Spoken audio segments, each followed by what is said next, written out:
There were witch hunts at many universities, including the university where I was first a freshman and then returned to do my work for my PhD.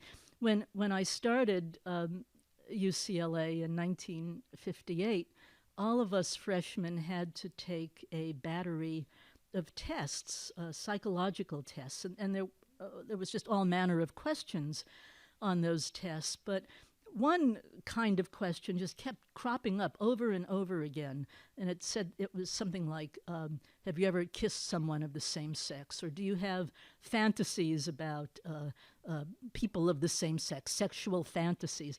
Just all sorts of questions trying to find out if the freshman was a homosexual. All of us who were knew to answer no to every one of those questions. But I found out when I was doing research for another book, Odd Girls and Twilight Lovers, what that was all about.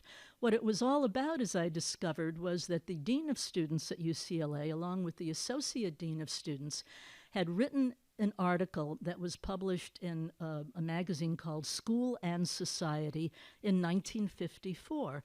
And what he said was that, what they said was that it was the job of deans of students to ferret out the homosexuals in the student body and either make them go to a psychiatrist to change, or if they refused to do that, to expel them from colleges and universities.